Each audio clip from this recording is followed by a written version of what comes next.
Bueno, buenas tardes a todos. Es un honor para mí poder moderar esta sesión de comunicaciones orales en trasplante renal 1. Y en honor al tiempo, vamos a empezar con la primera comunicación que nos presenta la doctora Carmen Llorens Cebrià, monitorización de la actividad del sistema de complemento en microangiopatía trombótica asociada a trasplante renal mediante el uso del test ex vivo en deposición C5B9. Adelante, doctora.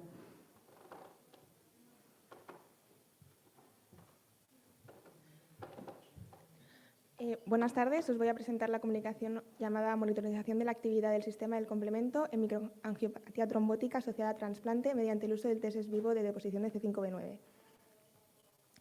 La microangiopatía trombótica o MAT es una lesión renal asociada a trombocitopenia, anemia hemolítica y disfunción renal.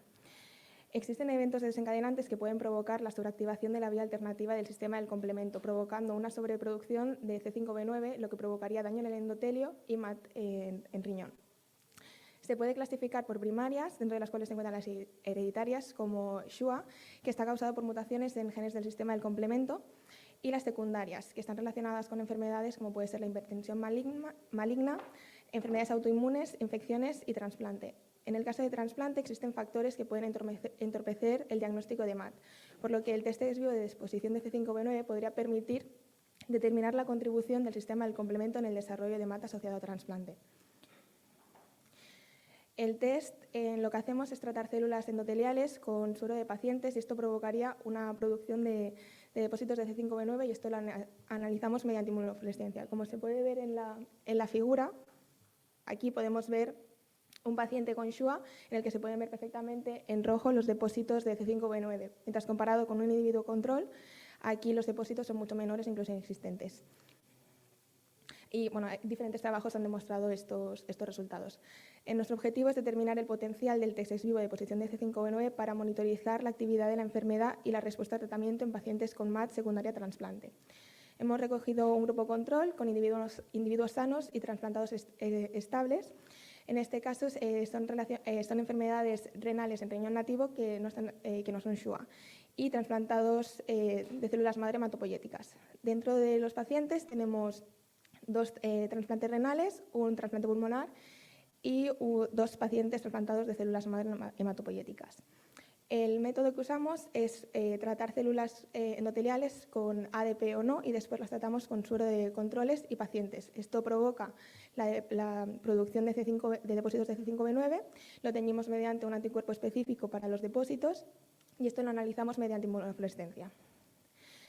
Lo que hemos hecho es establecer un rango de normalidad entre controles sanos y pacientes trasplantados estables. Como se puede ver en naranja y amarillo, estos serían los trasplantados estables y pudimos ver que no había diferencias significativas entre el grupo de controles sanos y estos trasplantados. Entonces, esto nos indicaría que el hecho de estar trasplantado no produce una sobreproducción de depósitos. En cuanto al grupo de pacientes trasplantados de órgano sólido, los comparamos con el grupo control sano y grupo de control trasplantado de órgano sólido, que se ve en verde, y obtuvimos diferentes casos. Un primer caso, había una sospecha de MAT, pero al enviarnos muestra, nuestro resultado fue negativo y finalmente se diagnosticó como rechazo humoral crónico. Un segundo caso, desarrolló MAT a los 2 años y medio después de trasplantarse y le dieron eculizumab, pero después dejó de responder. Nos enviaron muestra y el resultado resultó positivo. Finalmente, este paciente perdió el injerto y tuvo que ser dializado.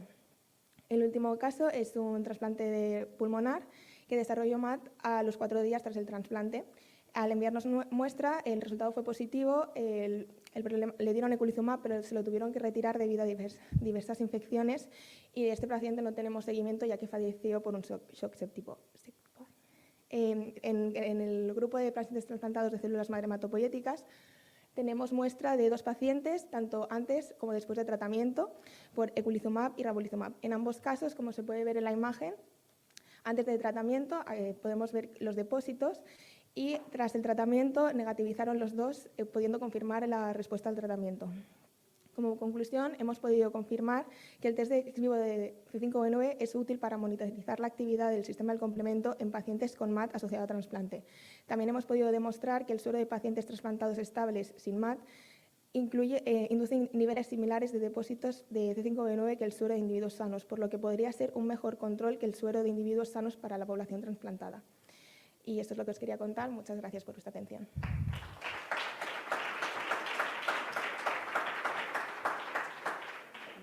Excelente, doctora Llorens, su trabajo. No sé si hay preguntas del auditorio para la doctora.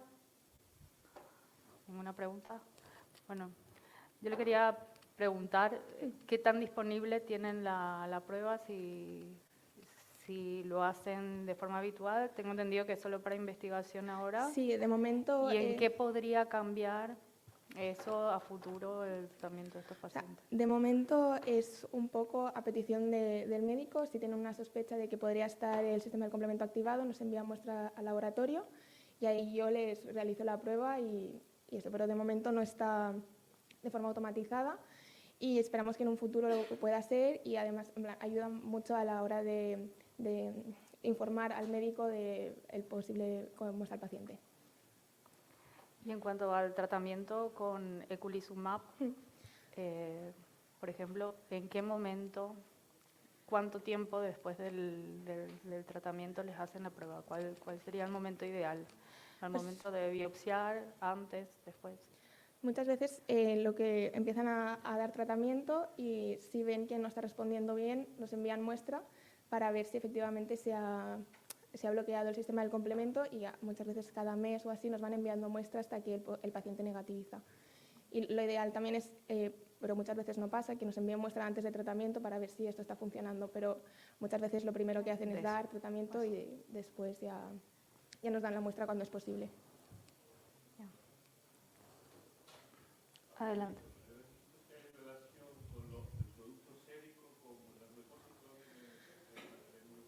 Se ha visto que no hay relación, porque en muchos casos el test da positivo cuando en respuesta sérica no, y al revés, no se ha visto relación. Muchas gracias, doctora. Gracias.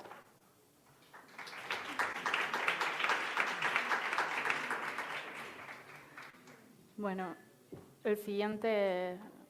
la siguiente ponencia es de la doctora Rosa Jaridian Sosa Barrios, protocolo VEXUS y ecografía pleuropulmonar en la valoración de la volemia post-trasplante inmediato. No, ¿Tiene algún lugar? Es la de antes, perdón. Perdón. La doctora Ana Bucheda y Porras. Factores asociados a la mortalidad precoz. Ya me han cambiado. Bueno, muchas gracias y buenas tardes. Primero de todo quería dar todo mi cariño y apoyo a la gente de la Comunidad Valenciana. Bueno, pues este trabajo titulado Factores asociados a la mortalidad precoz en receptores de trasplante renal mayores o iguales a 70 años. Los receptores de trasplante renal de edad avanzada se exponen a un mayor riesgo de mortalidad en el primer año post-trasplante. En este trabajo del grupo, del registro ANSData, entre 2009 y 2019, se analizaron 465 receptores de trasplante mayores a 70 años y los compararon con el mismo número de pacientes en diálisis que estaban en lista de espera. Los parearon por edad, causa de enfermedad renal crónica y tiempo en diálisis, y lo que vieron es que la mortalidad al primer año era del 94% en los receptores de trasplante renal y el 95% en los que permanecían en lista de espera, aunque la supervivencia del paciente a largo plazo era un 38% superior en el grupo de trasplante. Y esta mortalidad precoz, que ellos lo que vieron es que permanecía durante los primeros 9 meses post-trasplante, es decir, en estos primeros 9 meses los receptores de trasplante tenían una mayor mortalidad que los pacientes que permanecían en lista, y lo vieron que era secundario probablemente a un mayor número de infecciones en este grupo.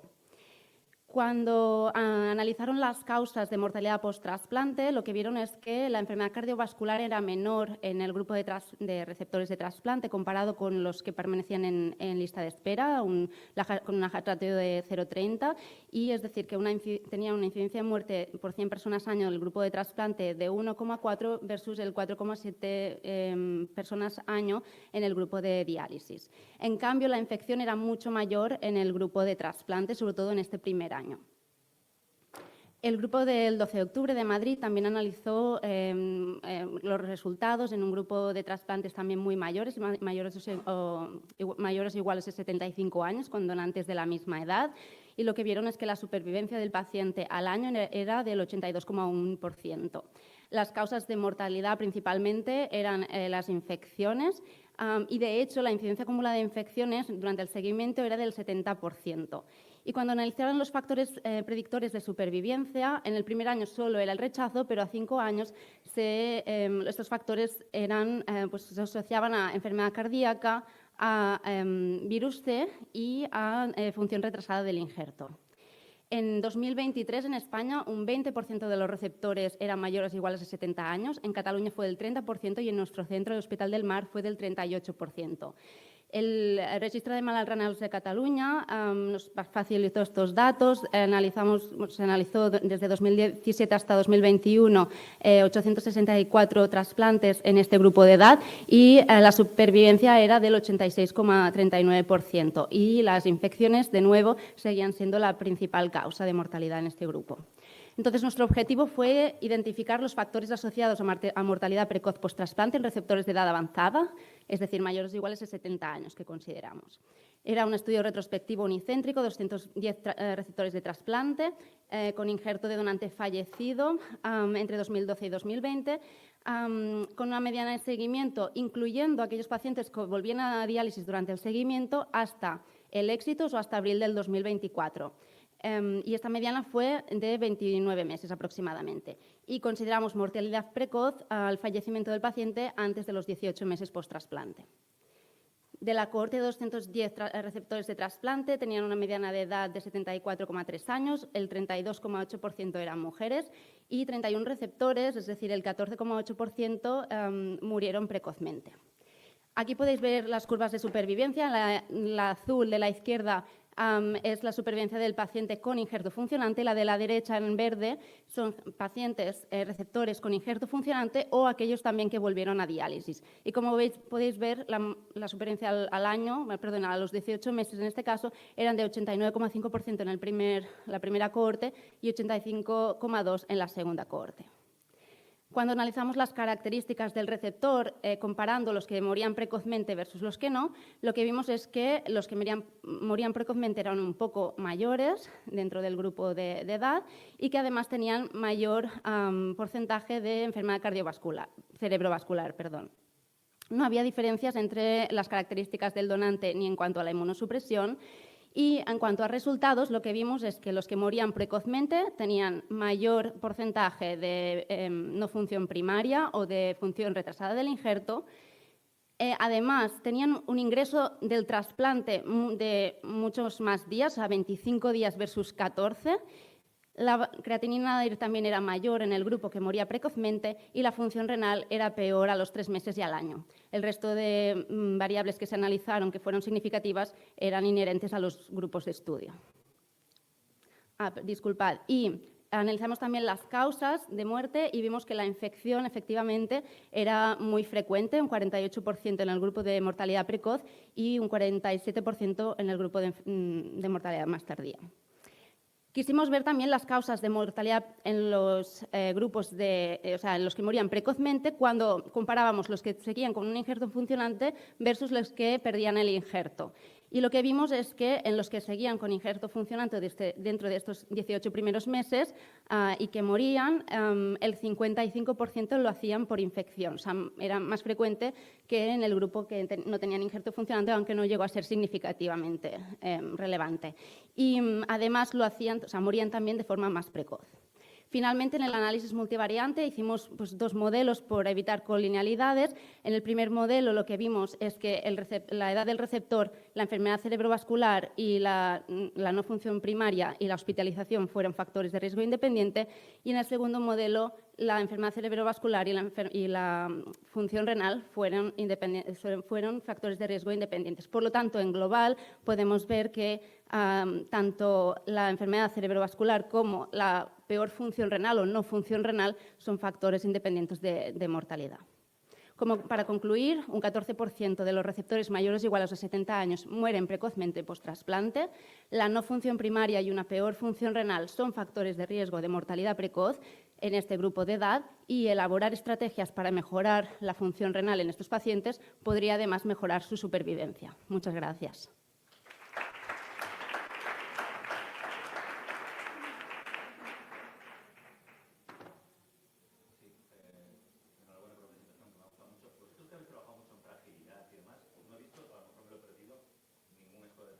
Aquí no.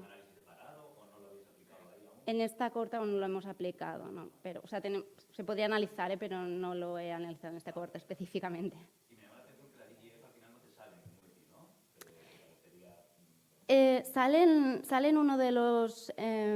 no, perdón, no sale. No sale ninguno, es verdad. Sale la peor función renal como más, ¿no? A partir del tercer mes y esos injertos que nunca son funcionantes.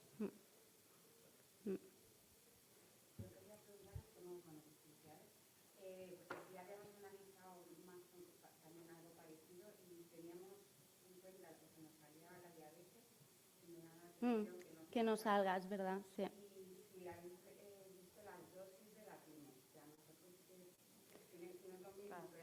Ya. Sí. No, la verdad que es verdad, sí.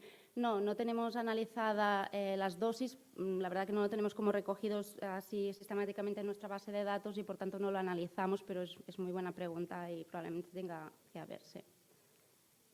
Bueno, en honor al tiempo pasamos a la Gracias. siguiente presentación. Muchas gracias.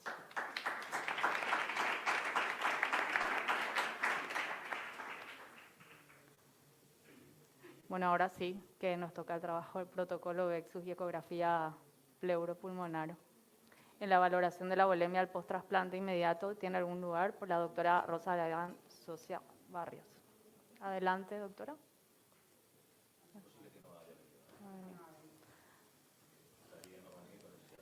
¿Nadie del equipo?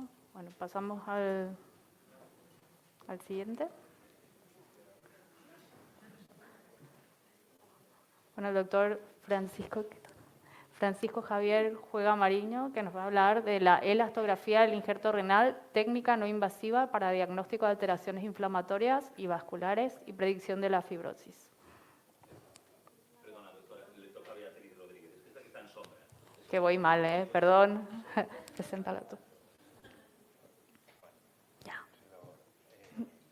Pues Beatriz Rodríguez Cubillo nos va a presentar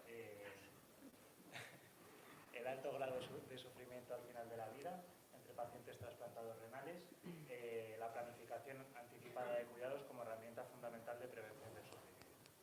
Bueno, muchas gracias por la asistencia y a la sociedad. No tengo nada que declarar.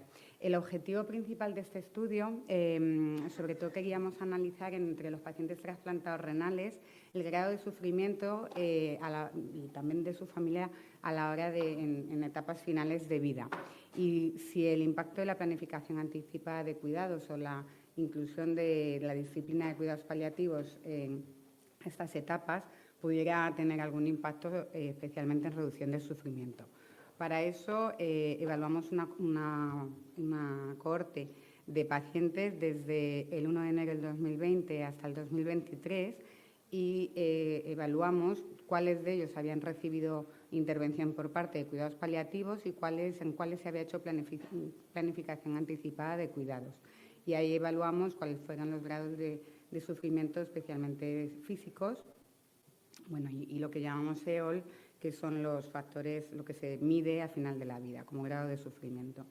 Eran 59 pacientes los que se incluyeron, solo 10 recibieron tratamiento, solo un 33,9% recibieron atención por parte de paliativos, siendo pacientes a finales de vida, frente a un 66% que no lo recibieron.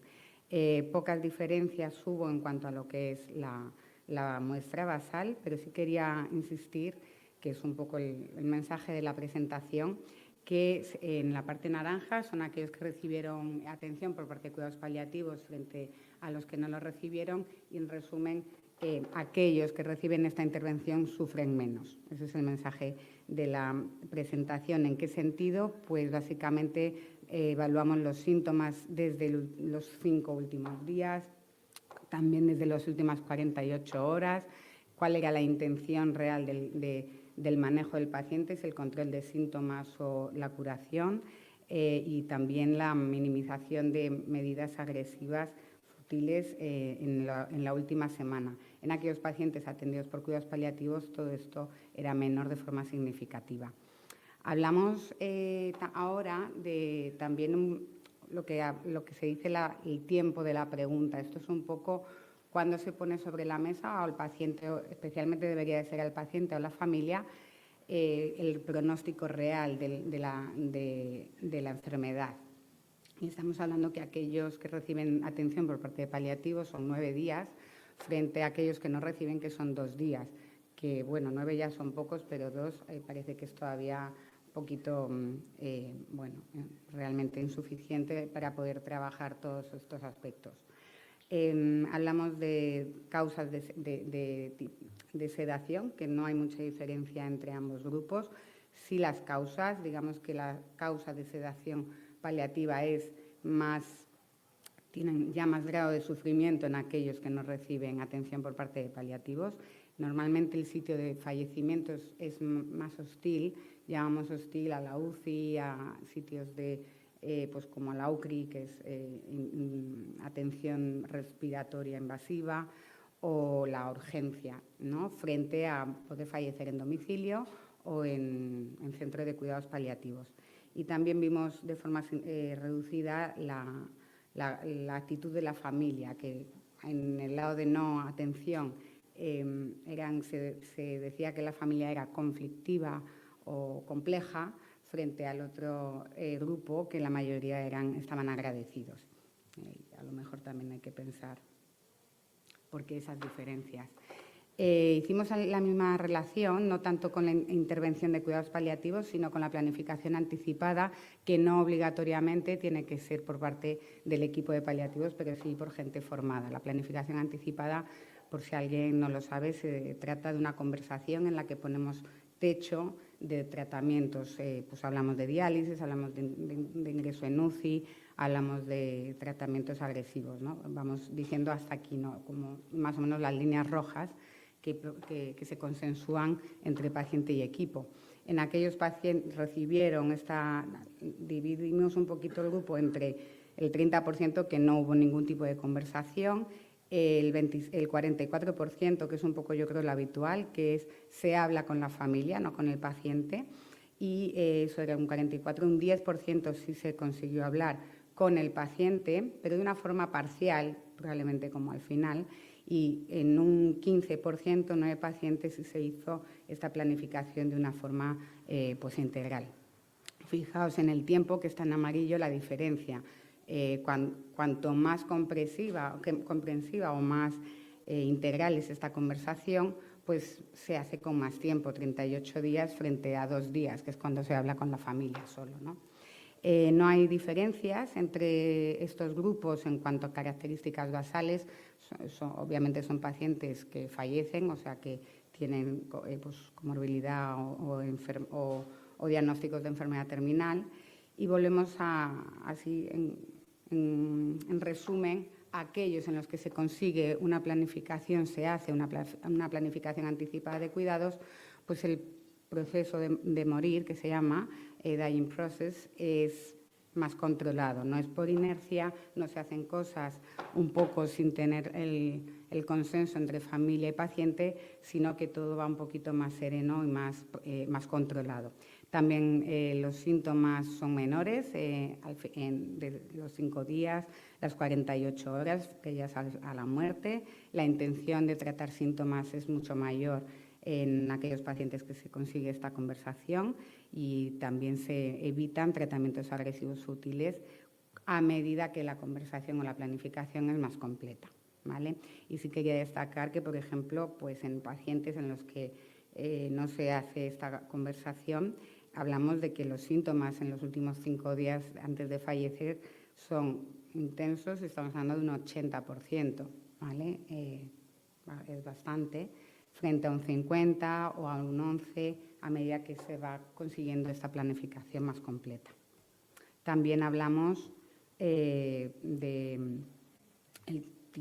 dónde fallece y cuándo la familia es más colaboradora o más agradecida. A medida que el proceso de morir es más controlado y somos capaces de consensuar mejor los tratamientos y el techo de tratamiento y controlar mejor los síntomas, el sitio de fallecimiento es más amable, suele ser en domicilio o Bueno, obviamente también en el hospital, pero menos, y se evita, fijaos en la columna naranja, pues se evita la UCI, la urgencia o sitios más agresivos donde suelen morir solos o con un control de síntomas menos exhaustivo. En cuanto, bueno, un pequeñito análisis multivariante con pocos pacientes y pocos ítems, pero la realidad es que el hecho de conseguir tener una planificación integral y completa de anticipación de cuidados de forma significativa reduce el sufrimiento. Hemos elegido el control de síntomas desde los 5 días antes de fallecer. Y como conclusiones, pues el grado de sufrimiento ante del éxitus entre los pacientes trasplantados renales es alto o demasiado alto, y que la planificación anticipada de cuidados o la inclusión de cuidados paliativos en nuestros equipos puede reducir este sufrimiento. Y evidentemente un modelo asistencial liderado por un equipo multidisciplinar que incluya nefrólogos, psicólogos, paliativos o por lo menos formación en eso, probablemente reduzca este sufrimiento previo a la muerte. Muchas gracias.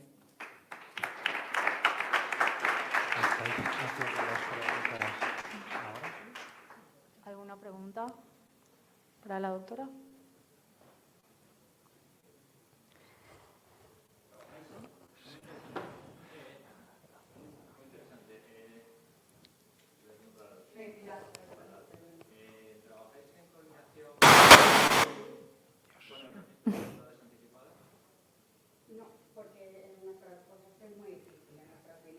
Perdona, eso, si te puedes poner el micrófono.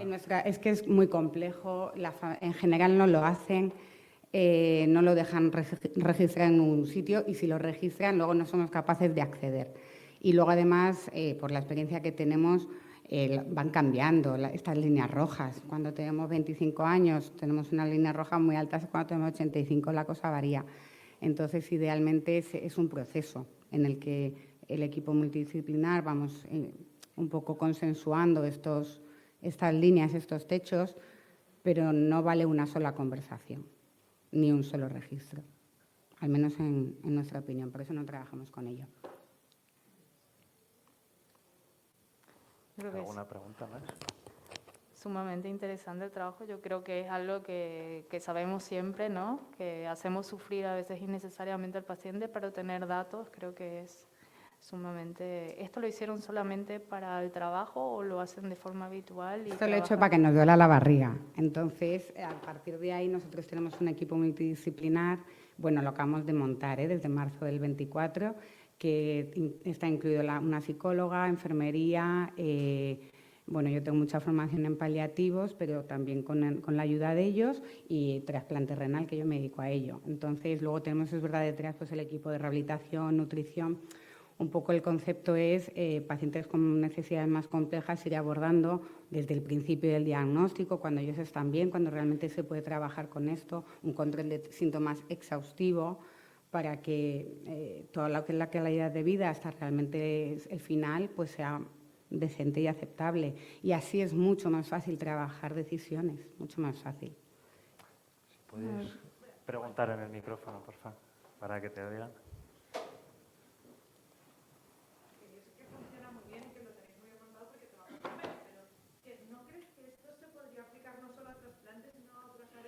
Definitivamente, ya trauma, ya hemato, ya es mi plan, antes de que yo me muera, es cambiar el modelo asistencial, porque realmente no tiene sentido en una sociedad en la que si mandamos sobre muchas cosas, no somos capaces de decidir un poco esta parte tan importante de la vida. Bueno, primero felicitarte por la presentación, me pareció muy, muy interesante. 2 preguntas. Primero, todos sabemos que el proceso fin de vida se afronta de forma distinta según la cultura, religión y demás. Y mi pregunta va dirigida en el sentido de que este grupo que se ha montado y demás se tiene en cuenta las diferencias culturales de los pacientes a los que se dio atención. Si eso de caras al estudio se tuvo en cuenta o no. Sí, una de las cosas que nosotros preguntamos, tenemos guías, luego y otra ponencia por ahí, tenemos unas guías en las que al principio preguntamos sus sentimientos espirituales, no obligatoriamente religiosos, sino si tienen, bueno, si la espiritualidad para ellos es importante. Por supuesto, vamos desde el respeto, nadie impone nada, por supuesto. Esa es un poco la clave, ¿no? Consensuar y lo que el paciente exprese, pues eso se acepta, claro. Muy bien, pues enhorabuena por el trabajo, conseguir que 2/3 de los pacientes reciban cuidados paliativos. Yo creo que eso no lo conseguimos muchos equipos. Bueno, la siguiente comunicación la va a presentar el doctor Francisco Javier Juega Mariño acerca de la elastografía del injerto renal, técnica no invasiva para diagnóstico de alteraciones inflamatorias y vasculares y la predicción de fibrosis. Buenas tardes, gracias. No tengo conflictos de interés, desgraciadamente. Hablando de la elastografía, hay que hablar de la elasticidad. Aunque parezca de perogrullo, la elasticidad es un equilibrio entre la deformación de un tejido ante un estrés, ante un impulso externo. Generalmente hay dos tipos de impulsos y en la elastografía, para resumir, la elastografía moderna de hoy en día, los últimos equipos, el impulso lo genera el propio transductor de ecografía, que genera un impulso que se concentra en un punto a través del cual se propaga en perpendicular en lo que llaman las shear waves, que son como ondas de cizalla. Entonces, nosotros podemos, en una región de interés que seleccionamos dónde ponerla, medir las velocidades de esas ondas de cizalla.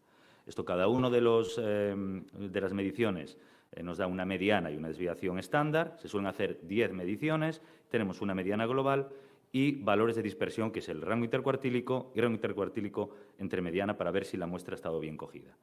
Al final, lo que medimos es la velocidad de propagación de estas ondas dependiendo de la elastografía del tejido de estudio. Esto ya sabéis que en hígado está muy establecido. A mayor velocidad de propagación, más rigidez y, por lo tanto, más cirrosis y más fibrosis. Estas serían unas imágenes que veis aquí en el riñón. Y nosotros, pues ya hace unos años, en 2019, dentro del diseño de un estudio de intento de valoración no invasiva, sobre todo de fibrosis, pero de otras alteraciones histológicas en injertos renales, incluimos la elastografía dentro del protocolo. Es un diseño de estudio con dos grupos. Grupo 1, trasplante renal de novo, menos de 3 meses. Grupo 2, estables, 3 o 5 años post-trasplante, con buena función renal. Y a ambos le hacíamos un corte 1 en la inclusión, corte 2 a los 12 y 18 meses. En cada corte, analítica, eco completa, Doppler completo, elastografía, evidentemente, una biopsia renal, todo en el mismo procedimiento. Y además el estudio incluía el análisis de microvesículas urinarias, de lo que no hablaremos hoy. Por prórrogas, por la pandemia COVID, etcétera, aún acabamos de finalizarlo hace relativamente poco, en junio del año 24, porque los resultados son aún preliminares, pero con el estudio ya finalizado, y espero que sean de vuestro interés. Diseñamos un protocolo de cómo hacer la elastografía renal en base a varios pilotos internos que fuimos desarrollando, en el cual hacemos 10 mediciones, aprovechando que el preset caen en 10 mediciones en la corteza y otras 10 en la médula, 3 en cada polo y 4 en tercio medio, y en la corteza en las áreas adyacentes, y así tenemos la valoración. Lo comparamos con el gold estándar de la biopsia actual, pero no solo con la fibrosis. De hecho, de la fibrosis intentamos depurar un poco la medición y no quedarnos solo con el score de Banff, como veis ahí, pero además comparamos los resultados de la elastografía con el resto de categorías de Banff que conocéis mejor que yo. En cuanto al flowchart, incluimos 60 pacientes, que era el tope previsto de la inclusión, pero se fueron cayendo como habitualmente pasa, y además seleccionamos solo aquellas elastografías que tenían baja dispersión, es decir, por debajo del 45%, para asegurar que fueran fiables o intentarlo. Las características clínicas no variaban entre los distintos grupos. Intentaré no abrumaros mucho con las tablas, pero es un poco inevitable. En la función renal global de ambos grupos era buena. Parecería que el grupo de novo tendía a declinar un poquito. Los estables hacían honor a su nombre y se mantenían ahí. Había más proteinuria en los de novo y la inmunosupresión era ampliamente mayoritaria, triple terapia estándar.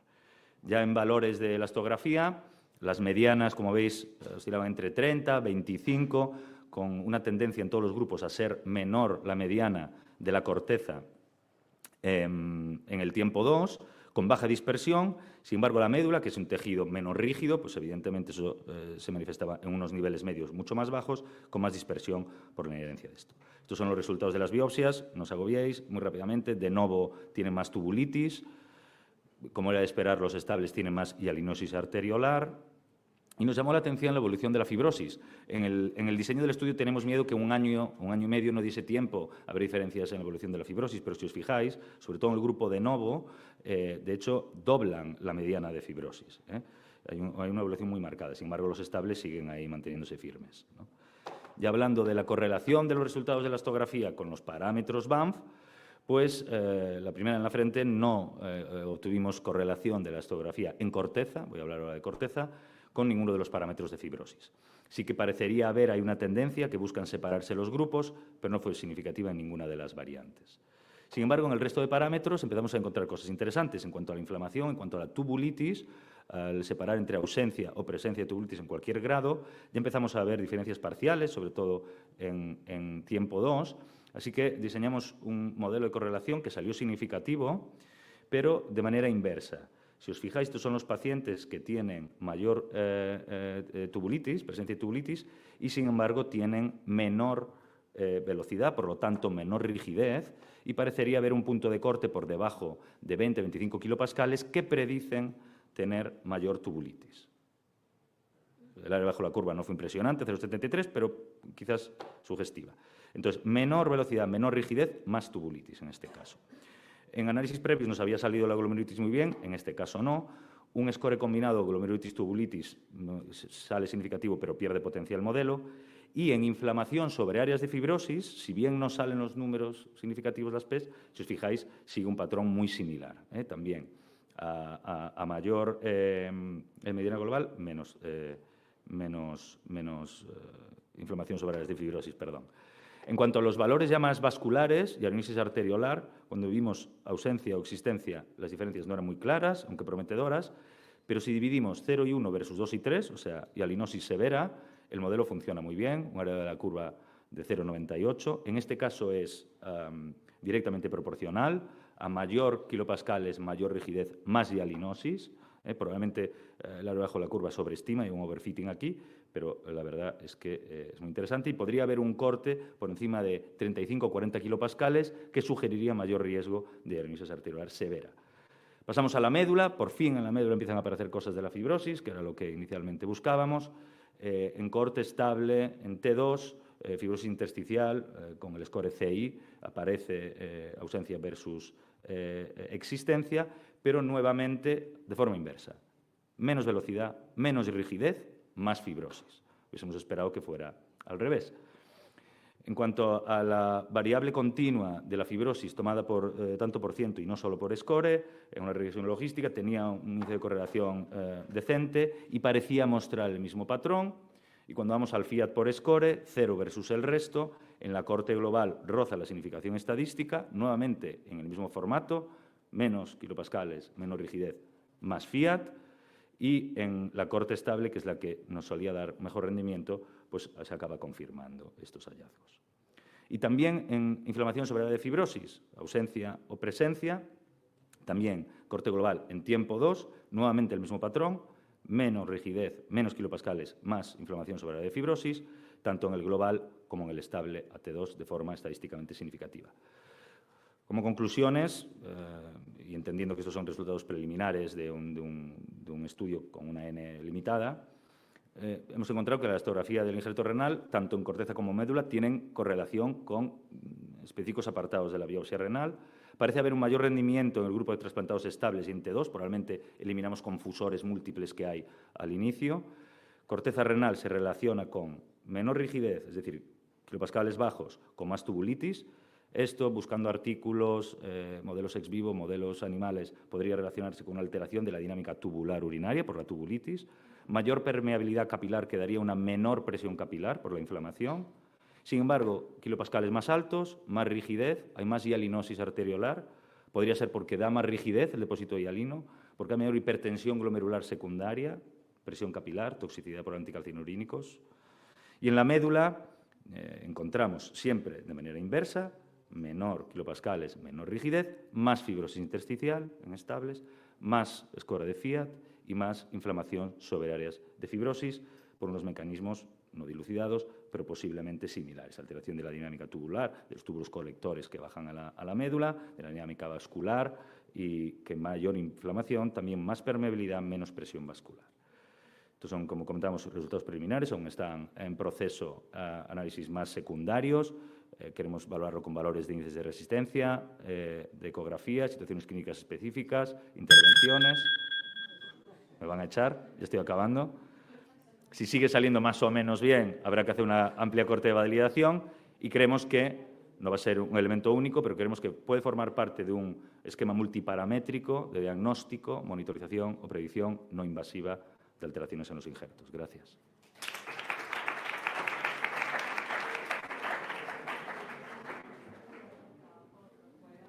¿Preguntas? Muy interesante, gracias. Muy interesante, gracias. Voy a hacer como que he entendido de lo que has hablado. No, en serio. ¿Habéis trabajado con variación entre las mediciones, no solo con valores absolutos? O sea, cada paciente control de sí mismo, quiero decir... Sí que analizamos los rangos intercuartílicos que te hablaba, las medidas... No, me refiero no trabajar con el valor absoluto, sino con la variación en un paciente entre varias mediciones. Un estudio antes después de T1 a T2. En eso estamos, en eso estamos. Te lo digo si Dios quiere el próximo año.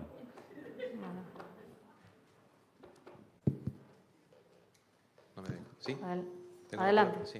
Felicidades, Javier, por el trabajo, que es bastante genuino. Solamente dos cosillas. ¿Tenéis marcadores o datos de marcadores de fibrosis como cloto o FG23? Y la segunda cosa, ¿habéis hecho en paralelo elastografía hepática para ver un poco la relación entre inflamación hepática y fibrosis renal o inflamación renal? Gracias. Gracias por la pregunta. Cloto FG23 no lo hemos medido. Sí que intentamos una tinción, que incluso le importamos de América, que es un colágeno especial para ver si la fibrosis la podíamos medir con mayor finura. Aquello fracasó, esas tinciones no eran estables, etcétera, etcétera. Nos tuvimos que quedar con los valores más clásicos, pero aún así parece que tampoco salen del todo bien. Y nos hubiese gustado mucho hacer paralelamente el hígado, ¿no? Ahora que yo sé que tú trabajas y que está de moda el diálogo hígado-riñón, pues hubiese sido interesante, pero no lo hicimos, lamentablemente. Gracias. Enhorabuena, Javi. Yo quería preguntarte en qué casos y en qué situaciones utilizarías la elastografía renal. O sea, qué beneficios, ¿no? ¿Cuáles son los casos que podrían beneficiarse de la técnica? Gracias. Gracias, Ana. La sensación que da es probablemente el paciente más estable, porque, es decir, un paciente en los 3 primeros meses post-trasplante, bueno, además hay unas connotaciones técnicas. Daros cuenta que la morfología renal no es como la del hígado, que es homogénea, que está cerca de la piel, ¿no? El fibroscan, si os acordáis, el fibroscan que empezó con esto era a ciegas directamente en el hígado, ¿no? Entonces, el riñón es complejo técnicamente. Si es un paciente recién trasplantado, hay colecciones, hay profundidades, etcétera, etcétera, y hay múltiples factores que yo creo que la elastografía ahí pues no sabría hacia dónde ir. Entonces, pienso que probablemente tenga mayor rentabilidad en un paciente, o bien con muy marcada inflamación intersticial, porque tiene un celular súper severo con muchísima tal, y que eso sea muy puramente predominante, pero estos no son los casos más habituales, y si no, yo creo que más bien, y lo demuestran estos resultados, o lo sugieren, en el paciente más estable como seguimiento, o... Exacto. O este paciente pues tiene IFTA, ya lo sé de una biopsia de hace 2 años, le voy mirando y cuando me suba ya tiene hialinosis arteriolar, le voy a hacer una biopsia, porque al final acabaremos de momento haciendo biopsias, porque tal. Pero que creo que probablemente el camino de esto es combinarlo con valores de índices de resistencia, de contraste ecográfico, etcétera, etcétera, etcétera. Y la Gracias. última pregunta. Que enhorabuena, que vamos a ver, yo creo que si hubiera respondido a lo que tú te preguntas con 25 casos en cada uno sería guau, la caña. Entonces yo creo que hay que perseverar, que puedes sacar casos pero con muchos más edad, porque no son iguales unos riñones de una edad que otros, también el fenotipo del paciente, más obeso, menos obeso, más grasa, menos grasa. Yo creo que puede ser interesante, efectivamente, como herramienta de seguimiento, incluso de cambiar inmunosupresión, ¿no?, en un momento dado. O sea pero claro, hay que hacer más casos, sí. Sí, bueno, sí, sin duda hay que hacer muchos más casos y mayor variabilidad. Gracias por los ánimos. Lo bueno de que no nos salga lo que esperábamos encontrar es que lo que sale no está condicionado por lo que yo hubiese querido. Es decir, si sale es porque salió. Y eso a veces tiene cierto valor. Muchas gracias, doctor. Muchas gracias. Juega. Bueno, Ahora vamos con el trabajo de la doctora Ana María González Rigne, que nos presentará impacto de la reserva renal determinada antes de la donación sobre la función renal post-trasplantes en donantes y receptores. Adelante, doctora. Sí, en efecto, les voy a hablar del impacto que tiene la reserva renal predonación en los donantes vivos sobre el filtrado glomerular en los receptores y donantes de vivo. Como todos ustedes saben, el proceso de estudio de un donante vivo es muy complejo y la parte del filtrado renal, del estudio de la función renal basal de los donantes es crucial. Las guías clínicas establecen una serie de puntos de corte por debajo de los cuales no es aconsejable la donación renal. En este sentido, es muy importante el método que utilizamos para medir esos valores, especialmente en estos donantes límite, borderline, que estamos evaluando hoy en mayor medida. El filtrado renal de un donante está sujeto a una serie de factores, no es estático, es una cosa dinámica que depende de la dotación nefronal, depende de la demanda metabólica de cada uno de los donantes, depende de la edad, del sexo y también de la reserva renal. Como recordarán, la reserva renal es la capacidad que tiene el riñón de aumentar su funcionamiento en función de determinados estímulos. Estos estímulos pueden ser fisiológicos, princeps es la gestación, pero también una dieta hiperproteica, y luego están los estímulos patológicos como la obesidad, el síndrome metabólico, pero también nosotros podemos inducir esta reserva renal mediante infusión controlada de aminoácidos endovenosos, infusión de dopamina o también por sobrecargas orales proteicas. Esto a modo muy simplificado, porque el tema es complejo, es la teoría que hay detrás de la reserva renal, que es la activación del balance tubuloglomerular. Cuando nosotros infundimos aminoácidos endovenosos, se produce una reabsorción acompañante de sodio a nivel proximal que induce una disminución a nivel distal del sodio, y esto hace que se produzca un aumento de la vasodilatación y que conlleve un aumento del flujo y un aumento del filtrado glomerular. Pero en este tema que nos ocupa, el donante vivo de riñón y el receptor, ¿qué puede implicar tener una reserva renal previo a la donación? Pues podemos pensar que en el donante pueden tener ellos una mejor adaptación posnefrectomía, también pueden tener una mejor evolución a largo plazo, y en el lado del receptor, pues también una mejor masa nefronal con una mejor adaptación o capacidad de adaptación a daños o insultos, y quizás una mejor evolución a largo plazo. Pero la evidencia es escasa. Entonces, nosotros llevamos años haciendo el filtrado medido con aclaramiento de ioxol a todos los donantes, y desde hace unos años estamos añadiendo la reserva renal en los donantes. Hacemos a todos los donantes un filtrado medido basal y una reserva renal con infusión de aminoácidos antes de la donación, y luego cada año, cada 12 meses después de la donación. Y en el receptor equivalente, hacemos el filtrado medido postdonación cada 12 meses tras el trasplante. Siempre se hace de momento se está haciendo con aminoácidos endovenosos, y consideramos reserva renal positiva aquella que el filtrado basal posestímulo aumenta un 10% sobre el filtrado basal que tenía el donante unas semanas antes también medido, y reserva renal negativa cuando no varía ese filtrado. No hemos ajustado el filtrado a la superficie corporal. Hemos obtenido con 80 reservas renales de donantes que hemos hecho, estos son potenciales donantes, un grupo de los que no tenían reserva renal, un grupo de los que sí tenían una reserva renal positiva, y luego tenemos un tercer grupo de donantes que consideramos que tenían la reserva renal en uso. Estos eran donantes que basalmente tenían filtrados muy elevados y que después del estímulo ya no aumentaban más, no tenían capacidad de aumentar más, pero que partían de filtrados muy elevados. Estas son las características de los 80 donantes según cada uno de los grupos, y si se fijan en la columna 1 tenemos al grupo de la no reserva renal, que eran en su mayoría, como ven, mujeres, con estos filtrados sin capacidad de aumento, con un tamaño estándar renal, eran simétricos riñón izquierdo y derecho, y de estos 3 grupos era el grupo que tenía el índice de masa corporal y la superficie corporal más pequeña.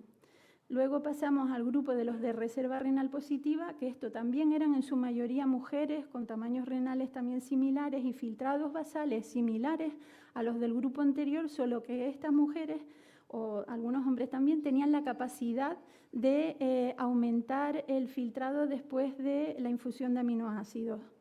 Y tenían un índice de masa corporal y superficie corporal algo mayor que el grupo anterior.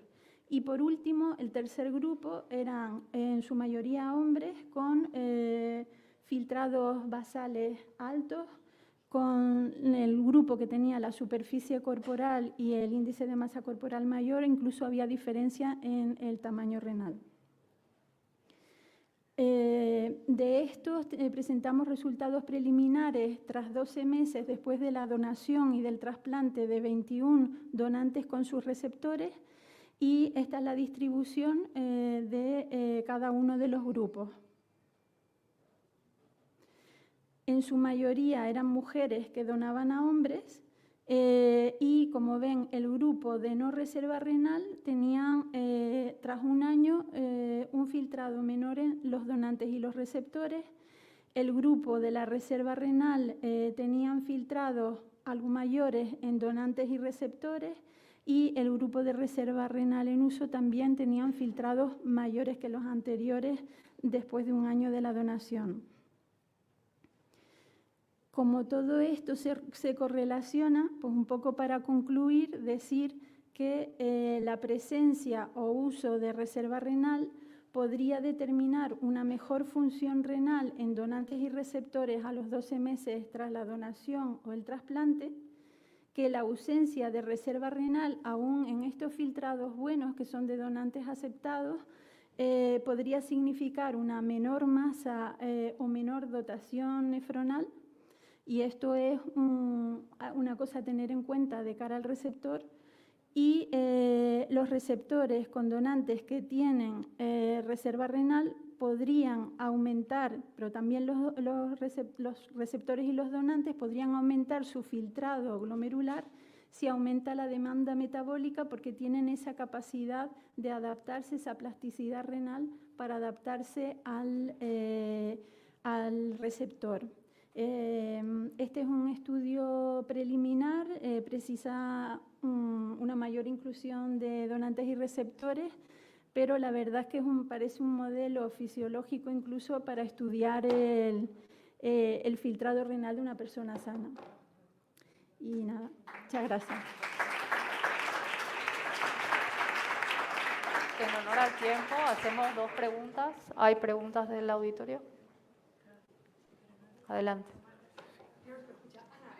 ¿Puede ir al micrófono, por favor? Es muy complicado esto, porque según estabas, ya sé que lo haces en donantes de vivo, lo estabas hablando con Javier, ahora que nos vienen los aluviones esto de las historias tipo 3, gente que tiene ELA, que están muy caquéticos y tienen 0,3, 0,4 creatinina y nunca sabes, ¿de acuerdo?, qué función real tiene, ¿de acuerdo? ¿Es rápido? ¿Se puede hacer? ¿Podemos medir esa reserva también en esos pacientes? Mira, la verdad es que en esos casos lo que se propone es medir el filtrado. A lo mejor no es necesario hacer la reserva renal, pero medir el filtrado con aclaramiento plasmático de ioxol con un método válido sí que sería muy recomendable, porque si no te puedes llevar sorpresas.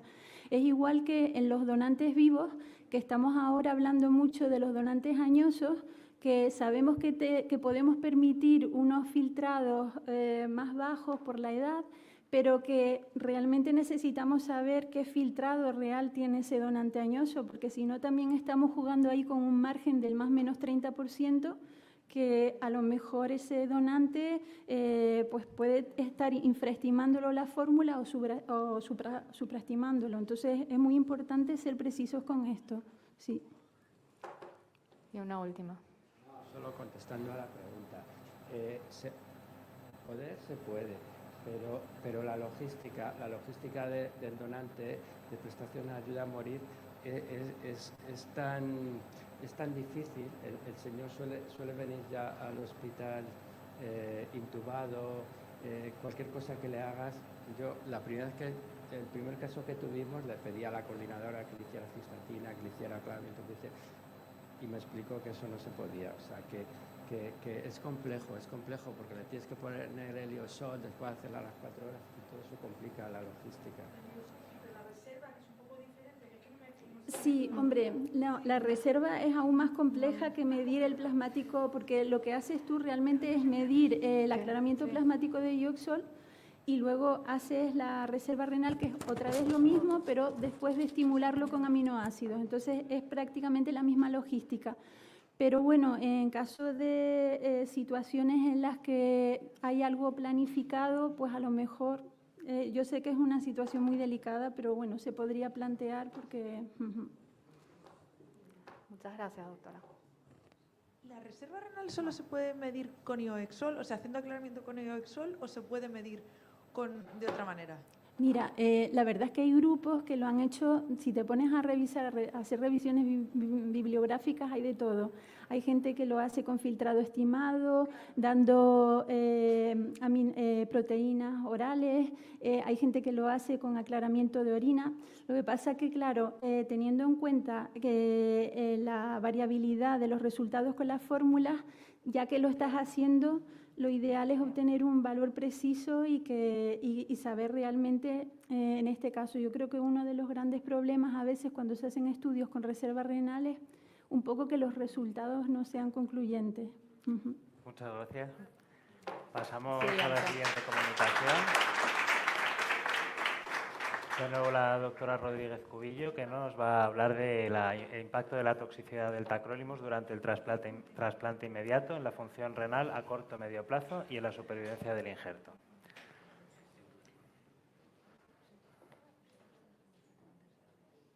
Bueno, hola otra vez.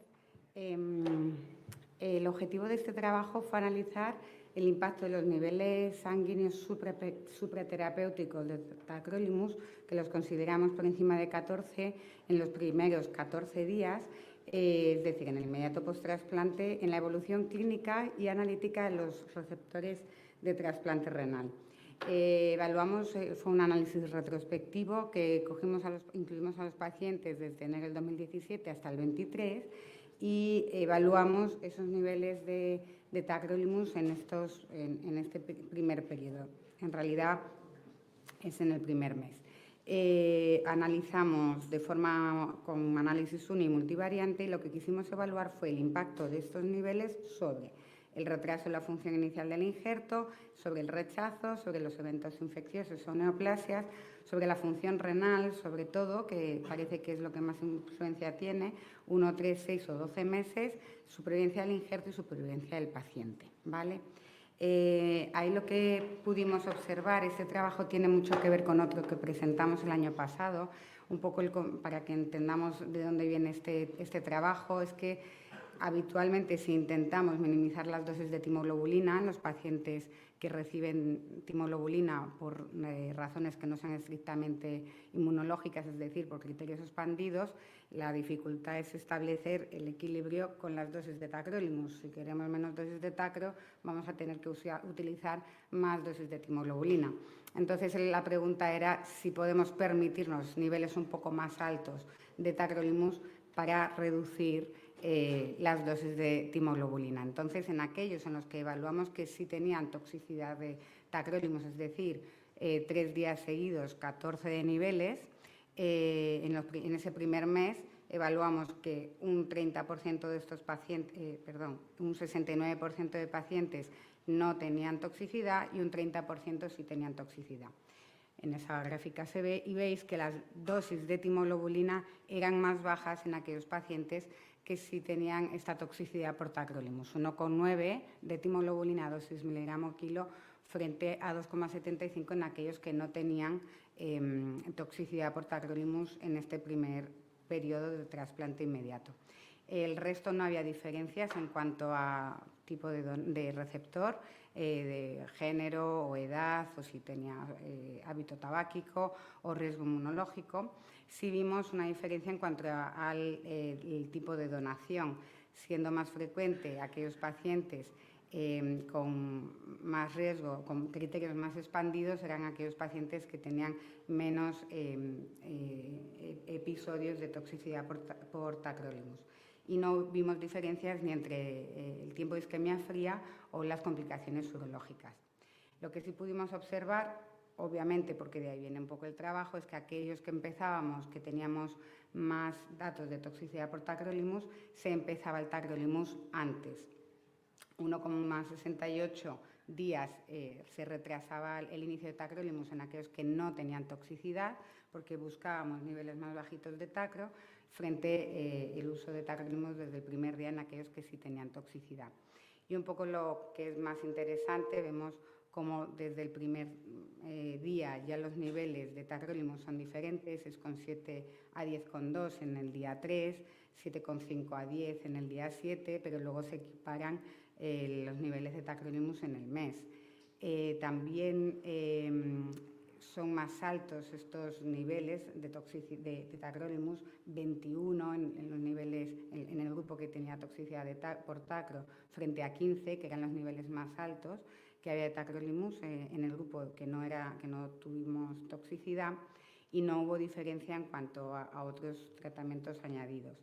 Sí hubo diferencias, aunque no significativas, con el retraso de la función inicial del injerto, entre un 57% en aquellos que no tenían toxicidad por tacro frente a un 45% que sí tenían. Pero la P no fue significativa y sí pudimos observar que bajaba la creatinina antes en los que no tenían toxicidad, pero tampoco fue muy diferente, 5,8 en aquellos que los niveles de tacro fue más alto frente a 5 en los que fue más, o sea, en el que hubo más toxicidad. Lo que sí llega un poco la pregunta era, ¿en aquellos pacientes que tengo más toxicidad por tacro me va a impactar en la función renal? Bueno, sí vimos diferencias en el primer mes, 1,63 frente a 1,46, 1,57 frente a 1,7 al tercer mes, y ya se empiezan a aparecer mucho los niveles a partir del mes 6 y en el año son iguales. Es decir, no observamos esas diferencias a largo plazo, aunque sí al principio en cuanto a lo que es el retraso de la función inicial del injerto y los niveles de creatinina los primeros, pues al principio. Sin embargo, no hubo diferencias en eventos relacionados con infecciones, CMV, BK, infecciones severas, infecciones de orina. Sí hubo diferencias en la neoplasia, pues probablemente porque aquellos con más tacro tenían menos timo, por eso aquellos con más toxicidad tenían menos neoplasia, porque llevan menos timo. Y no hubo diferencias en cuanto a la pérdida del injerto o al exitus. Para evaluar de forma más con un análisis univariante y multivariante por regresión logística, en cuanto a los pacientes que tenían un filtrado glomerular por debajo de 50 al año, pudimos observar que la toxicidad por tacrolimus no fue un factor independiente. Al final, lo que pudimos observar es que tenía más peso el tipo de donante, que eran donantes expandidos. El tiempo de RFI también tenía importancia, aunque ya habíamos visto que no tenía obligatoriamente relación con la toxicidad por tacro, y al final probablemente, obviamente, el riesgo el rechazo agudo. Eso sí que tenía relación con la función renal del injerto. Por conclusiones, los niveles de tacrolimus elevados en el inmediato post-trasplante no tienen un impacto negativo en la función renal a medio plazo ni tampoco en la supervivencia del injerto. Muchas gracias.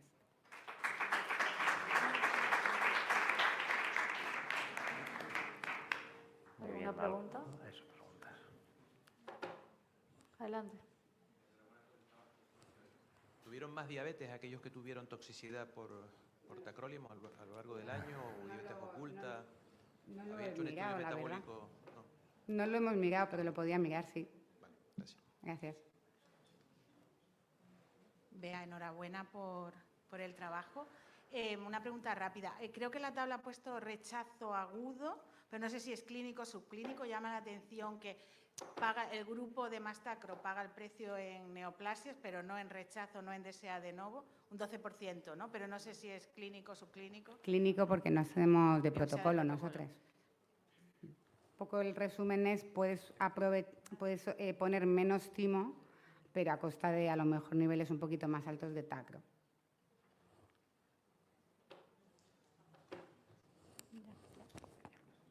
¿Alguna pregunta más? Bueno, muchas gracias.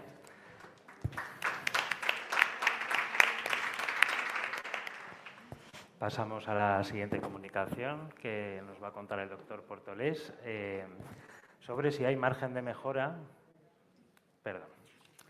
en el manejo de la anemia post-trasplante renal, un estudio multicéntrico en la práctica clínica.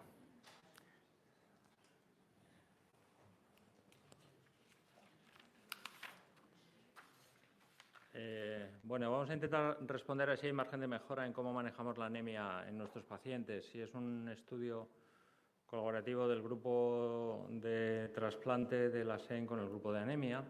Estos son mis conflictos de intereses. Los pacientes trasplantados tienen anemia como los pacientes con riñones nativos, aunque hay diferencias que merecen comentarse. Dejando aparte el tema de la microangiopatía trombótica, que es muy específico, en toda la fase precoz del post-trasplante hay factores que tienen que ver con el rechazo en función del injerto, la cirugía, hemólisis, etcétera, y esto va a condicionar lo que llamamos la anemia precoz, que hay consenso en atribuirla durante los 6 primeros meses. Si vamos a la fase avanzada de pérdida funcional del injerto, hay una serie de elementos que van a hacer que los pacientes trasplantados para un mismo nivel de filtrado glomerular van a tener mayor prevalencia de anemia que los pacientes con riñones nativos, fundamentalmente por la asociación de infecciones, inflamación y cáncer. Tenemos mucha evidencia de que la anemia en el paciente trasplantado se asocia con mala evolución. Este es un metaanálisis de este mismo año que dice que el riesgo relativo es 1,7 para mortalidad por cualquier causa, y esto es verdad para la anemia precoz, para la anemia tardía y para la anemia que aparecía no definida en los estudios.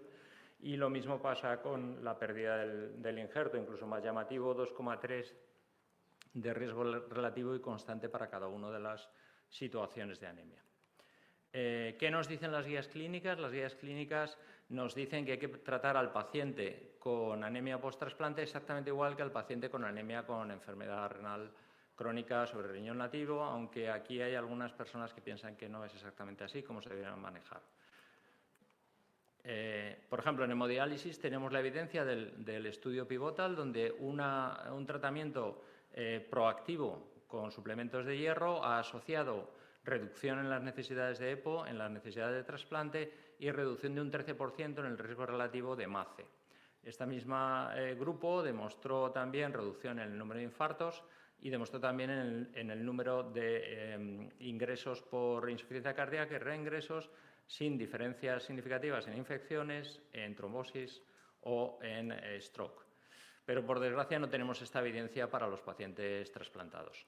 En los últimos meses hemos tenido suerte, por una vez, con una gestión editorial, y este trabajo que vamos a presentar aquí se ha publicado en el CKJ, en el último número, está ya disponible, ahí tenéis el QR, y lo que pretendíamos era describir el manejo de la anemia PTA en el mundo real, el seguimiento que hacíamos de las guías clínicas. No tratábamos de estimar la prevalencia y por eso mismo hicimos un estudio multicéntrico retrospectivo para evitar el efecto de inducción de buenas prácticas. Si hago un estudio prospectivo sobre anemia para ver cómo manejáis o manejamos la anemia, lo vamos a hacer todos bien, ¿de acuerdo? El tamaño muestral se estimó para definir el porcentaje de pacientes en rangos en 283 y se repartió entre 8 centros que atendían 10 comunidades autónomas distintas. Clasificamos los pacientes en anemia precoz y tardía, como he dicho antes, un 25% preasignado para cada caso, y observamos que los de anemia precoz tenían un filtrado glomerular más alto. No es extraño porque ahí estaban todos esos factores posquirúrgicos de los que hablábamos. Estos pacientes con anemia precoz también tenían un menor porcentaje de pacientes en rango con hemoglobina por debajo de 10 y unos niveles de ferrocinética bastante compatibles con una sobrecarga de hierro, con ferritinas altas, posiblemente asociado a una mayor tasa de transfusiones recientes. También tenían una mayor necesidad, una dosis que era exactamente el triple de agente eritropoyético y, por tanto, también tenían un factor de resistencia más elevado y un porcentaje de pacientes con una mala respuesta en el entorno del 26%. Si nos centramos solo en los pacientes que estaban con agentes eritropoyéticos, que venían a ser aproximadamente la mitad de ellos, vemos hallazgos interesantes. Por ejemplo, un 27% de los pacientes estaban por encima de 13 gramos de hemoglobina y un 26% estaban entre 12 y 13. Pero lo más llamativo es que después de ver estos resultados analíticos, los médicos que trataban a estos pacientes los mantenían todavía con agente eritropoyético. Es decir, que claramente teníamos la intención de titular al alza los objetivos de hemoglobina en estos pacientes. Esta actitud había demostrado sobre riñón nativo o pacientes en diálisis que no asociaba una mejor evolución, pero esto no es así en trasplante renal. En trasplante renal hay un estudio que es el estudio CAPRIT, en que se randomizaron pacientes a un objetivo convencional de 11 frente a un objetivo convencional no convencional de 14. Lo que demostraron después de 2 años es que la velocidad de pérdida de función renal fue menor en el grupo que tenían objetivo de hemoglobina entre 13 y 15, con una caída de filtrado glomerular de 1,8 frente a 5,8 en 2 años. Y también el evento combinado renal era mucho menor en el grupo que tiraba a una hemoglobina más elevada. Hay que decir que este es el único ensayo clínico, pero es un ensayo clínico bien diseñado, bien realizado, y a lo mejor está marcando pautas de que los pacientes trasplantados no funcionan exactamente igual que los pacientes con riñón nativo. Si seguimos avanzando, también resulta llamativo el alto porcentaje de pacientes que tienen déficit de hierro en nuestras consultas. Aproximadamente un 30% de nuestros pacientes tienen déficit absoluto o déficit funcional estando en tratamiento con agente eritropoyético. Si nos vamos a ver cómo manejamos a nuestros pacientes con una combinación integrada de cómo estoy usando el agente eritropoyético con cómo estoy usando el hierro, también encontramos cosas interesantes. Y este es el segundo mensaje importante de este estudio. Pues lo primero que vemos es que 110 de 158 pacientes en tratamiento con agente eritropoyético no reciben hierro. Esto podría estar bien hecho, pero ya hemos visto antes que el 30% tenían déficit absoluto relativo. Luego manejamos peor la ferroterapia en nuestros pacientes que la hemoglobina y el manejo de eritropoyetinas. ¿Qué más cosas vimos? Que esto se reproducía también en los pacientes que no estaban recibiendo agente eritropoyético y se reproducía también para la anemia precoz y la tardía. Luego, segundo mensaje, estamos perdiendo una oportunidad de un manejo mejor indicado del hierro. Y esto es importante porque nos va a llevar a niveles de EPO más bajo, ¿vale? Y eso es importante no porque cueste menos, que ya la EPO casi la regalan con los fosquitos, sino porque los niveles elevados de EPO han demostrado que son malos para nuestros pacientes. Cuando fuimos a ver cuáles eran los factores que se asociaban a mala respuesta, definiendo el tertil más alto de índice dosis-respuesta, encontramos que aquellos que tenían esta mala respuesta eran fundamentalmente los que tenían una sobrecarga de hierro, seguro que estamos midiendo inflamación, pero aquellos que tenían un déficit absoluto del hierro. Luego, el hierro importa, y esto es controlado por comorbilidad de Charlson, controlado por los tertiles de insuficiencia renal crónica y controlado por las admisiones recientes. Por tanto, estos son los factores asociados a una mala respuesta. Y es importante lo del hierro porque en este estudio, publicado en Austria con el registro sobre más de 700 pacientes, demostraron que había una asociación entre la ferropenia y la mala evolución. El primer mensaje de este estudio era que el índice de saturación de transferrina, la imagen del medio, era el que tenía una mejor asociación lineal para definir los pacientes que tenían una alta mortalidad. Y el segundo mensaje más importante es que si clasificaban los pacientes que tenían anemia solo, que tenían déficit de hierro solo o que tenían ambos, ¿de acuerdo?, encontraban que era el déficit de hierro el que mejor se asociaba a una mayor mortalidad, con significación estadística en el modelo simple, en el modelo ajustado por tiempos del trasplante, ajustado por comorbilidad, ajustado por medicación, ajustado por inflamación y ajustado por NT-proBNP. Y esto no pasaba en la anemia. Por tanto, parece ser que el hierro en los pacientes trasplantados actúa como un factor, el déficit de hierro, como un factor de riesgo específico para nuestros pacientes.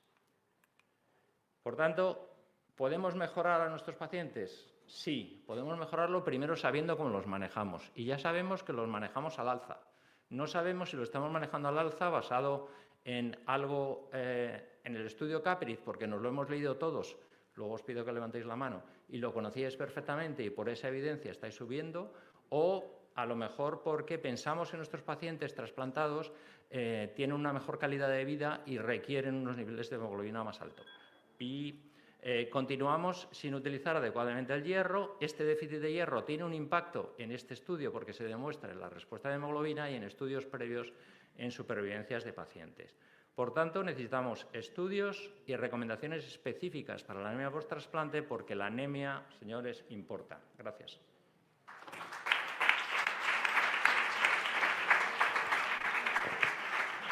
Excelente trabajo, doctor. En honor al tiempo, una sola pregunta y luego continuamos. José, felicidades por el trabajo. Dos cosillas rápidas. ¿El nivel de hiperparatiroidismo lo miraron en los que tenían anemia? No, no lo tenemos. Hemos tenido que hacer un diseño muy eficiente porque, como casi todo el mundo sabe, nadie quiere pagar por investigar en anemia. Entonces tuvimos que hacer un estudio muy baratito, vale, pero hubiera estado bien. ¿Y los pacientes que tomaron bloqueo del sistema renina-angiotensina lo analizaron también? Sí, no hubo ninguna asociación. Vale, gracias.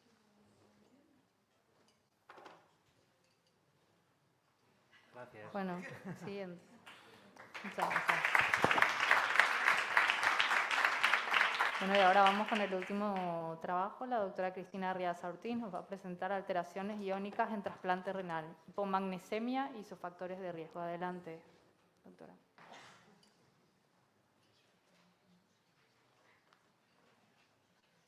Bueno, buenas tardes. Hoy os voy a hablar sobre la hipomagnesemia en trasplante renal, análisis de los factores de riesgo. Para empezar introduciendo un poco el tema, simplemente decir que el magnesio está presente en todas las células, es el segundo ion más abundante a nivel intracelular después del potasio y es indispensable para la vida. Es un cofactor del ATP e interviene en numerosos procesos fisiológicos como la regulación de la glucosa, de los lípidos, el metabolismo proteico y está implicado en la función neuromuscular, la regulación del ciclo cardíaco, la modulación del tono vascular, la secreción hormonal y la liberación del NMDA en el sistema nervioso central. Los niveles de magnesio tienen un rango que están muy estrechamente controlados por la absorción intestinal, el almacenamiento óseo y la excreción a nivel renal. La hipomagnesemia en muchas ocasiones se asocia a hipocalcemia, hipopotasemia y alcalosis metabólica, igual que antes veíamos los procesos fisiológicos en los que está implicado. Cuando hay una hipomagnesemia hay alteraciones sobre todo a nivel neuromuscular y a nivel cardíaco en forma de calambres, de convulsiones, escalofríos, sobre todo arritmias cardíacas, vasoconstricción, incluso fibrosis miocárdica y alteraciones metabólicas como resistencia a la insulina y condrocalcinosis. Además, se asocia a mayor hospitalización y mortalidad y es la alteración iónica más frecuente en los trasplantados renales, estimándose que persiste hasta en el 20% de los trasplantados al año post-trasplante. Teniendo un poco en cuenta la repercusión de la hipomagnesemia y de la frecuencia que hay en los trasplantados renales, quisimos hacer un estudio cuyo objetivo era analizar los factores de riesgo de hipomagnesemia, precisamente en los trasplantados renales. Para ello recogimos datos retrospectivos de pacientes valorados en la consulta de trasplante de nuestro hospital entre febrero y marzo de 2023. Analizamos datos demográficos, analíticos y la medicación que tomaban en ese momento y nos salió una N de 451 pacientes con una edad media de 62 años. La mayoría eran hombres que representaban el 65% de la muestra y tenían una media de tiempo post-trasplante de 117 meses con un filtrado glomerular estimado de 45 mililitros minuto. En el análisis univariado estudiamos el filtrado glomerular, los IVPs, el paricalcitol, los diuréticos de asa, el calcitriol, la PTH, el tacrolimus, las tiacidas, los ISGLT2 y el cinacalcet y nos salieron estadísticamente significativos la toma de tacrolimus, de tiacidas, el cinacalcet y no tomar ISGLT2. Como vemos aquí a la izquierda, el tacrolimus, los que tomaban tacrolimus son los que están en color amarillo y en color azulito los que no tomaban tacrolimus. Y están divididos en 3 grupos en función de magnesio mayor de 1,8, el segundo rango ya hipomagnesemia entre 1,79 y 1,51 e hipomagnesemia grave por debajo o igual a 1,5. Entonces, como vemos, los que tomaban tacrolimus, que son los amarillos, si los sumamos, más de la mitad tenían hipomagnesemia de los que tomaban tacrolimus. En las tiacidas La distribución era un poco más homogénea, pero igualmente sale también más de la mitad de los que tomaban antiácidas tenían hipomagnesemia. El cinacalcet igual, también la distribución era bastante similar entre los grupos, pero es verdad que más del 50% tienen hipomagnesemia, estando bastante igualados entre la hipomagnesemia y la hipomagnesemia grave. Y en el caso de los ISGLT2 son los que no toman ISGLT2, como vemos que ahora representan los azules, los que no toman ISGLT2 son los que más hipomagnesemia tienen. También vimos en el análisis univariado la relación que hay entre los niveles de tacrolimus y magnesio, de tal forma que a mayor niveles de tacrolimus, más hipomagnesemia, y en el análisis multivariado nos salió estadísticamente significativo para hipomagnesemia grave la toma de tacrolimus con una odds ratio de 4, que subía a 8 cuando se le asociaba antiácidas, el cinacalcet, y no recibir ISGLT2. Así que, a modo de conclusión, decir que el riesgo de hipomagnesemia se relaciona con la toma de tacrolimus, aumentando de forma significativa cuando se asocian antiácidas por pérdida de magnesio a nivel del túbulo contorneado distal, que la hipomagnesemia se relacionó estadísticamente con los niveles de tacrolimus y que los ISGLT2 parecen reducir el riesgo de hipomagnesemia, por lo que deberían valorarse en caso de hipomagnesemia severa. Muchas gracias.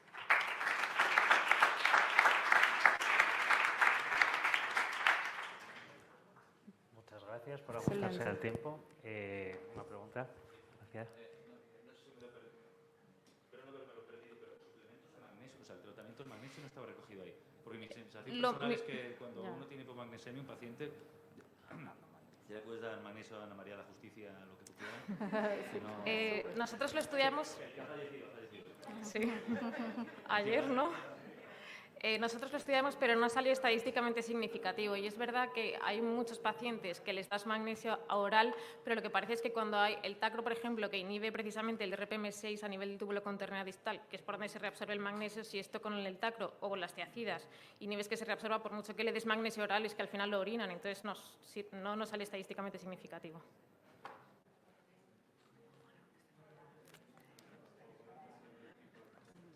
No sé si va, sí. Una pregunta. No sé si lo habéis mirado, pero se ha descrito la relación, ya teniendo en cuenta que habláis de los ISGLT2 también. No sé en qué punto habéis mirado la hipomagnesemia, pero habéis mirado algo de la relación con la diabetes post-trasplante, si en vuestra cohorte se ha asociado con la aparición, la hipomagnesemia. O sea, es todo un poco, no hay una gran evidencia, pero se asocia con la aparición de diabetes post-trasplante. No sé si lo habéis mirado en vuestra cohorte, No lo si hemos es que había mirado más eso. incidencia o qué. No hemos mirado eso. No. Bueno, gracias. Pero gracias por la pregunta. Perdona, por aclarar ese punto, ¿habéis comparado pacientes que toman ISGLT2 y no lo toman en el global, no en los diabéticos o ISGLT2? En el global, porque hay incluso algunos que no lo toman por diabetes. Gracias. ¿Alguna otra pregunta? Bueno, pues muchas gracias. Bien. Con esta comunicación concluimos esta interesantísima sesión de comunicaciones de trasplante. Muchas gracias por la asistencia y, bueno, bienvenidos al Congreso.